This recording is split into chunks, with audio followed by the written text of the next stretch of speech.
முதல்ல இந்த பருப்பு உருண்டையை நான் சாப்பிட்டு காட்டிடுறேன். அவ்வளோ டேஸ்டியாக இருக்குது, சாஃப்டாகவும் இருக்குது.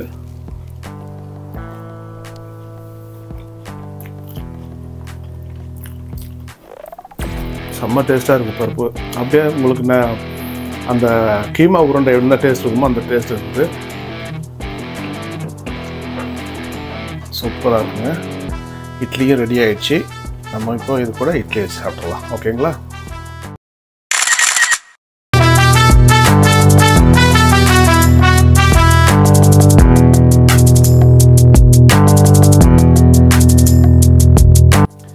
வணக்கம் உறவுகளே, நான் உங்கள் ஷெஃப் ரமேஷ். எல்லோரும் எப்படி இருக்கீங்க? எல்லாம் சூப்பராக இருப்பீங்கன்னு சொல்லி நம்புகிறேன். இன்றைக்கி நம்மளுடைய கிச்சனில் உங்களுக்கு பிடிச்ச மாதிரி, வெஜிடேரியன் பிரியர்களுக்கும் பிடிச்ச மாதிரி ஒரு பருப்பு உருண்டை கறியை தான் நம்ம இன்றைக்கி பண்ணி காட்ட போகிறோம். இந்த பருப்பு உருண்டை கறி இட்லி, தோசை, சப்பாத்தி, ரைஸ் சாப்பாட்டுக்கு கூட மிகவும் சூப்பராக இருக்கும். இது அவ்வளோ டேஸ்டியான ஒரு விஷயம், ஆனால் ஈஸியாக பண்ணக்கூடிய ஒரு விஷயந்தான். இந்த விஷயத்தை நம்ம எப்படி ஈஸியாக பண்ணுறதுன்றது உங்களுக்கு நான் இன்றைக்கி நம்மளுடைய சேனலில் சொல்லி காட்ட போகிறேன். அதுக்கு முன்னாடி நம்மளுடைய சேனலுக்கு புதுசாக யாராச்சும் வந்திருந்தீங்கன்னா மறக்காமல் சப்ஸ்கிரைப் பண்ணி வச்சுக்கோங்க, பெல் ஐக்கானையும் கிளிக் பண்ணி வச்சுக்கோங்க. அப்போ தான் நம்ம போடுற சூப்பரான ரெசிபிஸ் எல்லாமே உங்களுக்கு வந்து ரீச் ஆகும்.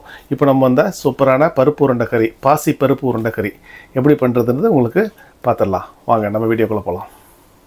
இதுக்கு உண்டான இன்க்ரீடியன்ஸு, பருப்பு வந்துட்டு பாசி பருப்பு வந்து நம்ம ஒரு 250 கிராம் எடுத்துருக்கிறேன். இது ஒரு கப் அளவு தான். இந்த ஒரு கப் அளவுக்கு உண்டான பாசி பருப்பு.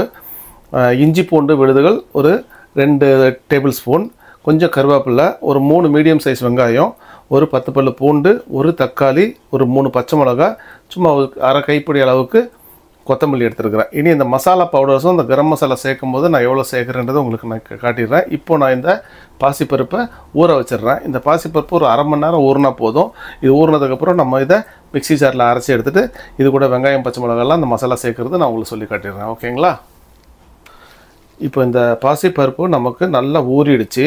கிட்டத்தட்ட ஒரு அரை மணி நேரத்துக்கு மேலே ஊறிடுச்சு. இதை தண்ணியை ஈர்த்துட்டு நம்ம மிக்சியில் அரைச்சி எடுத்துடலாம். ஓகேங்களா? அரைச்சி எடுத்துகிட்டு நம்ம அந்த மசாலாலாம் மிக்ஸ் பண்ணிடலாம். இப்போ இந்த பாசிப்பருப்பை நல்லா அரைச்சிட்டு வந்துட்டேன். இது கூட சேர்க்க வேண்டிய மசாலா, நான் ஒரு 1.5 மீடியம் சைஸ் ஆனியன் நல்லா ஃபைன் சாப் பண்ணியிருக்கிறேன். இது போட்டுக்கலாம். கொத்தமல்லி கொஞ்சம் சாப் பண்ணி வச்சுருக்கிறேன், அதையும் போட்டுக்கலாம். பச்சை மிளகா, அந்த 3 பச்சை மிளகா எடுத்து வச்சுருந்தேன் இல்லைங்களா, அதையும் ஃபைன் சாப் பண்ணி வச்சுருக்கிறேன், போட்டுக்கலாம். இதில் 1 டீஸ்பூன் அளவுக்கு பெருஞ்சீரகம், அதை நான் சேர்க்குறேன். நல்ல வாசனையாக இருக்கும். சால்ட் வந்துட்டு ஒரு டீஸ்பூன் அளவுக்கு போடுறேன். நம்ம டேஸ்ட் பண்ணிவிட்டு போட்டுக்கலாம். ஏன்னா கிரேவிலையும் நம்ம சால்ட் போடுவோம், அதனால் இதில் அதிகமாக போட தேவையில்லை. ஏன்னா கிரேவியில் போடும்போது அப்புறம் எல்லாம் ஊறும் போது சால்ட் அதிகமாக தெரியும். இல்லை 1 டீஸ்பூன் அளவு தான் சால்ட் போட்டுக்கிறேன். இப்போ இது நல்லா மிக்ஸ் பண்ணிடலாம். மிக்ஸ் பண்ணிவிட்டு ஆயிலில் ஃப்ரை பண்ணி எடுக்கணும். நம்ம சின்ன சின்னதாக பக்கோடா மாதிரி போட்டு ஃப்ரை பண்ணி எடுத்துடலாம். இப்போ இது மிக்ஸ் பண்ணிவிட்டு அடுத்த ப்ராசஸிங் போகலாம். ஓகேங்களா? நான் இதெல்லாம் மிக்ஸ் பண்ணிடுறேன் நல்லா. ஸோ ஆயில் நல்லா சூடாகிடுச்சு. நீங்கள் இந்த ஸ்பூனில் கூட இந்த மாதிரி கொஞ்சம் கொஞ்சமாக கிள்ளி போடுற மாதிரி கொஞ்சம் கொஞ்சமாக போட்டு எடுத்துக்கலாம். கரெக்டாக வரும் உங்களுக்கு, கைக்கும் தெரிக்காத ஆயில், ஈஸியாக வரும் உங்களுக்கு. பாருங்கள், சூப்பராக இந்த பக்கோடா போடுற மாதிரி நம்ம குட்டி குட்டியாக போட்டு எடுத்துட்டோன்னா இந்த கிரேவியில் வந்துட்டு உங்களுக்கு சாப்பிட்றதுக்கு அவ்வளோ சூப்பராக இருக்கும்.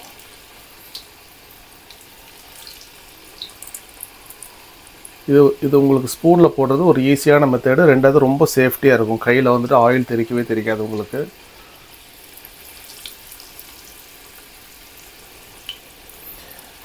ஆயில் வந்துட்டு சூடு மீடியம் ஃப்ளேமில் வச்சுக்கோங்க. ஃபஸ்ட்டு நல்லா சூடு பண்ணி விட்டுருங்க. ஆயில் சூடானதுக்கப்புறம் அதை அப்படியே மீடியம் ஆக்கிடுங்க. மீடியம் ஆக்கிட்டு அந்த மீடியம் ஃப்ளேம்லேயே போட்டு எடுத்திங்கன்னா உங்களுக்கு ஈவனாக எல்லா கலரும் ஒரே மாதிரி கிடைக்கும். ஓவர் சூடாகிடுச்சுன்னா கலர் மாறிடும், உள்ளே வேகாமல் போயிடும். ஸோ நீ அடுத்த ரவுண்டு போட்டு எடுத்துடலாம். இது இப்போ இந்த அளவுக்கு வேகட்டுங்க. இது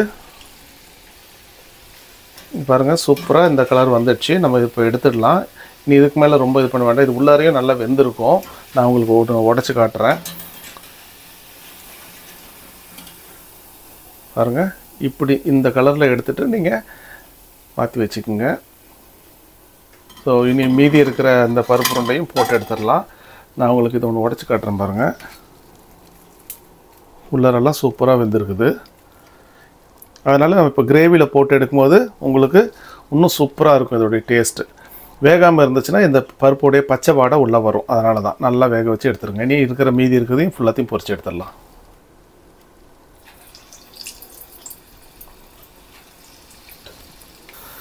இப்போ நம்ம இந்த ப்ராசஸ் ஸ்டார்ட் பண்ணிடலாம். கிரேவி பண்ணுறது.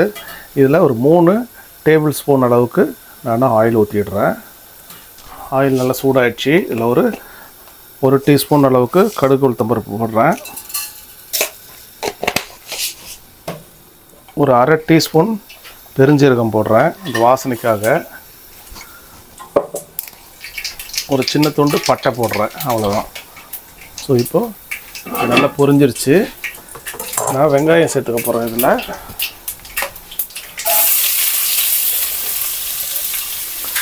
நம்ம எடுத்து வச்சுருக்கிற அந்த வெங்காயம் சாப் பண்ணி வச்சுட்டேன் நல்லா, அதை சேர்த்துக்கிறேன். கருவேப்பிலை சேர்க்குறேன். அந்த பூண்டையும் இதில் சேர்த்துடுறேன். அவ்வளோ. இது நல்லா வணக்கி விடுவோம். இந்த வெங்காயம் வணங்கும் போது ஒரு அரை டீஸ்பூன் அளவுக்கு நான் உப்பு சேர்த்துக்கிறேன்.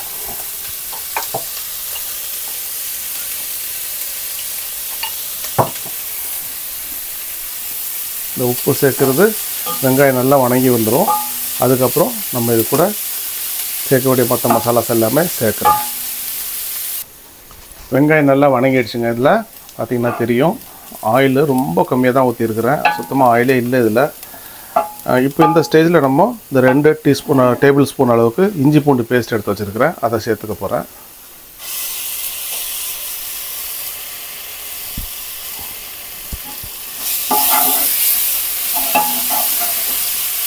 இப்போ இந்த தக்காளி சேர்த்துக்கிறேன். நல்லா மிக்சியில் அரைச்சி வச்சிட்டேன் அந்த ஒரு தக்காளியை.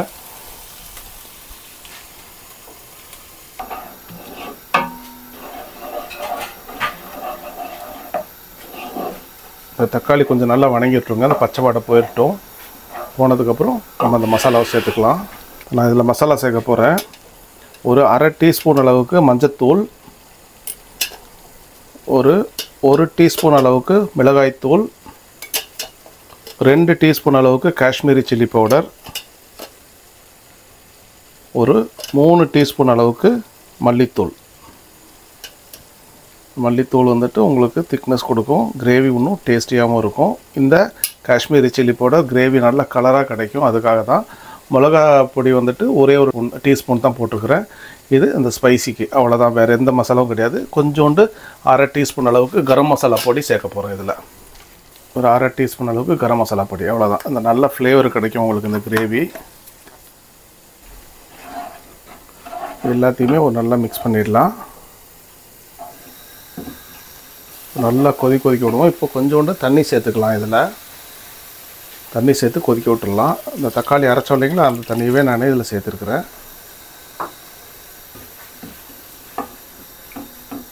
இது கொஞ்சம் தண்ணியாக இருந்தால் பரவாயில்ல, ஏன்னா அதுக்கப்புறம் நம்ம அந்த பொரிச்சு வச்சுருக்கிற பக்கோடா இதில் சேர்க்க போகிறோம் இல்லைங்களா, பருப்பு உருண்டை. அது சேர்க்கும் போது என்ன ஆகும்னா உங்களுக்கு நல்லா தண்ணி இழுத்துரும். அதனால் கொஞ்சம் தண்ணியாக இருந்தாலும் பரவாயில்ல. நம்ம இப்போ கொஞ்சம் சால்ட் சேர்த்துக்கலாம். நான் அரை ஸ்பூன் தான் அதில் போட்டிருந்தேன். இன்னொரு அரை டீஸ்பூன் சால்ட் சேர்த்துருக்குறேன். செக் பண்ணிவிட்டு போட்டுக்குவோம். ஏன்னா நம்ம பக்கோடாலையும் சால்ட்டு சேர்த்துருக்குறோம். கிரேவியில் ரொம்ப சால்ட் சேர்த்துருக்கீங்கன்னா பக்கோடாவில் உங்களுக்கு அந்த கிரேவி பக்கோடாலாம் சாப்பிடும்போது ரொம்ப சால்ட்டியாக தெரியும். அதனால் கரெக்டாக பார்த்து சேர்த்துக்குங்க.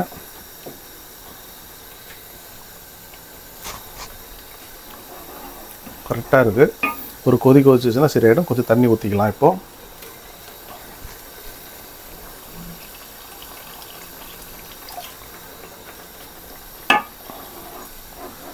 ஒரு மூடி போட்டு ஒரு 5 நிமிஷம் கொதிக்கிட்டுங்க. இது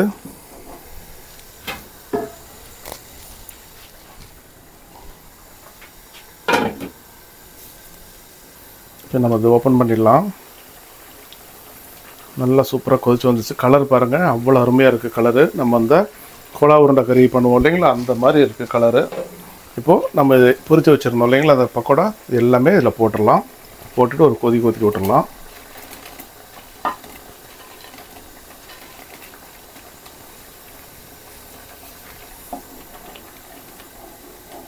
வாவ், சூப்பராக இருக்குது. இது கூட இட்லி அப்படியே சருன்னு இறங்கும். இட்லி சாப்பிடும்போது, தோசை, ரைஸுக்கு சாப்பிட்லாம், ரொம்ப நல்லாயிருக்கும். சப்பாத்தி வச்சு சாப்பிட்லாம். எல்லா விதமான வெஜிடேரியன் பிரியர்களுக்கு இது ரொம்ப சூப்பரான ஒரு டிஷ்ஷு. ரொம்ப சிம்பிளாக தான் பண்ணியிருக்கிறேன். இதை ஒரு கொதிக்க விட்டுருவோம். கொதித்ததுக்கப்புறம் நம்ம அந்த கொத்தமல்லியை இதில் போட்டு இறக்கிடலாம். இப்போ நம்ம ஓப்பன் பண்ணி பார்த்துடலாம். வா, சூப்பராக இருக்குங்க. நல்ல ஃப்ளேவர் வருது, வாசனையே அந்த கரம் மசாலாலாம் போட்டிருக்குறோம் இல்லைங்களா, நல்ல ஸ்மெல்லாக இருக்குது. இப்போ நான் அந்த வெட்டி வச்சுருக்கிற கொத்தமல்லியை அதில் தூவி விட்டுறேன்.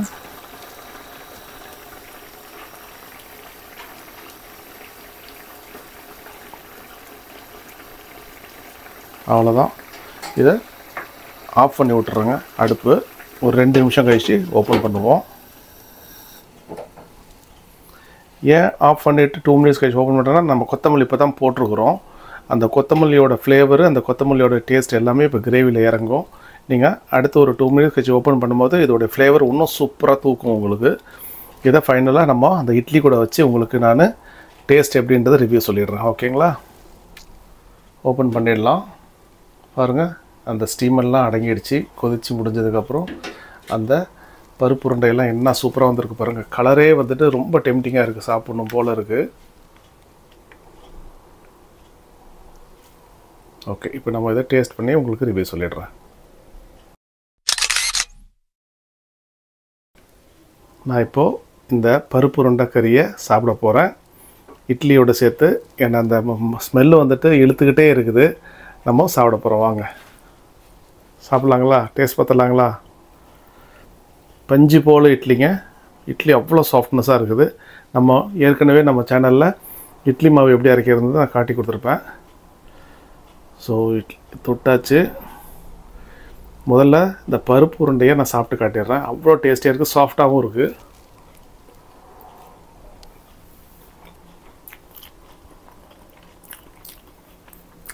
செம்ம டேஸ்ட்டாக இருக்குது பருப்பு. அப்படியே உங்களுக்கு அந்த கீமா உருண்டை என்ன டேஸ்ட் இருக்குமோ அந்த டேஸ்ட் இருக்குது.